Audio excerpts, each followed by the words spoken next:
Hi, I'm Mary and I hook books. I crochet things inspired by books.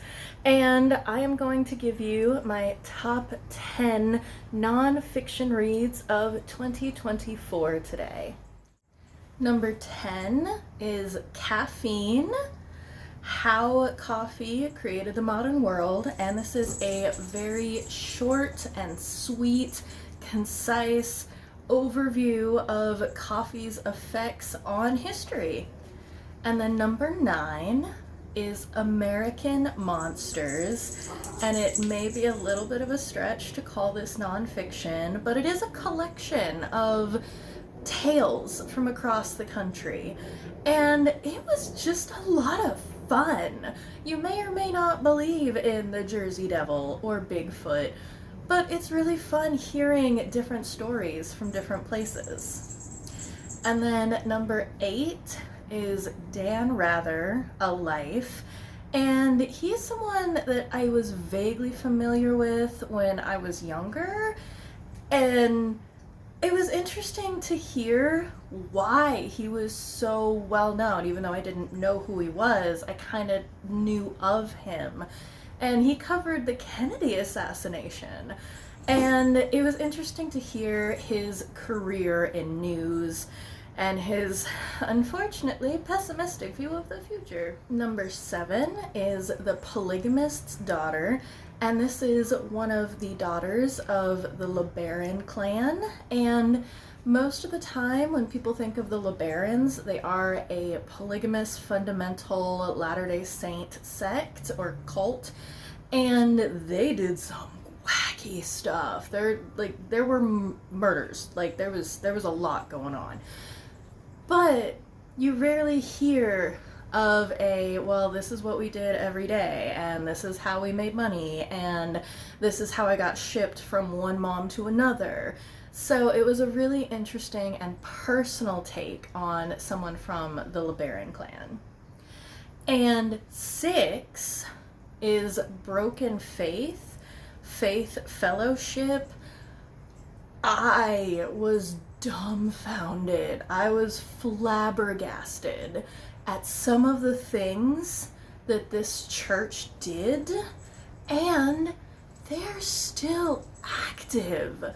They are still doing some of these things, and it was just utterly insane.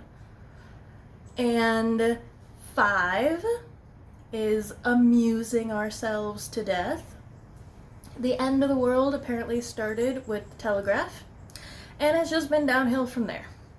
And unfortunately, it was written in 1984, 1985, somewhere in there, and it predicted the predicament that the United States finds itself in at the moment.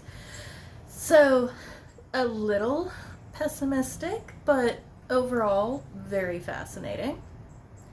And number 4 is When the Moon Turns to Blood, and I was a little bit obsessed with the Lori Vallow Chad Daybell trial, and this was long before the trial.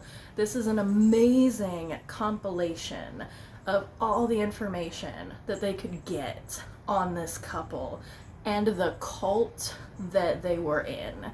And not mainstream LDS, but they kind of created their own cult. And LDS, Mormonism, is very rife for these offshoots because they believe in personal revelation. God can talk directly to you, well, technically to the prophet and then to the bishop, and etc., etc. But you can get personal revelation for your life. And Chad got some personal revelations for him and the 144,000, and it was just insane. And unfortunately, it ended with at least 2 dead spouses and 2 dead children. So tragic, but it was fascinating figuring out how they got there. And number 3, I actually found a copy in my used bookstore. How to Win Friends and Influence Fungi. And this is such an awesome science sampler. There were a couple things in here that I was like, you know what, I have to go find something else to read about that topic that I didn't know existed 20 minutes ago. So this is Collected Quirks of Science, Tech, Engineering, and Math from Nerd Night. Nerd Night, I guess, is when these scientists go to, or nerds, go to open mic nights and tell these little anecdotes. And it's so interesting. Everything is kind of surface level, but it's a really great jumping off point. And be nice to your veterinarians. Apparently, they are not well. They are not doing well. And number 2 is Einstein's Cosmos. And this was a really amazing hybrid of personal biography and scientific theory, and how those two really intersected. And I knew Einstein fled Germany in World War II, but I didn't realize there were so many different nuanced things going on, and how that political situation really ripped to shreds the loyalties of the scientific community. So it was very fascinating. And my favorite nonfiction of 2024, The Midwest Survival Guide. And I am not originally technically from the Midwest, but Ohio did adopt me for several years. So this really did feel a little bit like going back home. There's the Midwest translator and just all sorts of anecdotes about what makes the Midwest so quirky. And there were casserole recipes and other things in the accompanying PDF. The audiobook was narrated by the author, who I didn't know used to be a TV anchor. So he also is now a YouTube personality. So it was just so much fun. It made me a little bit nostalgic for being up north in the Midwest a little bit. But that was my number 1. So those were my top 10 nonfiction reads of 2024. Are you thinking about picking any of these up? Did I make them sound interesting to you? What was your best nonfiction?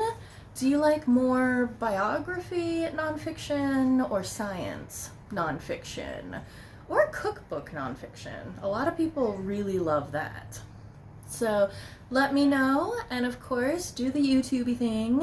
Like, share, subscribe, comment. It really does help me out. Thank you so much.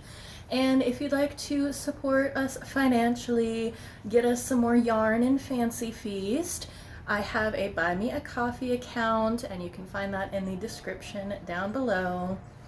And whether or not you're struggling through these holidays, I still want you to make sure to take care of yourself, drink some water, eat a nutritious meal, take a nap, get a massage, whatever feeds your soul.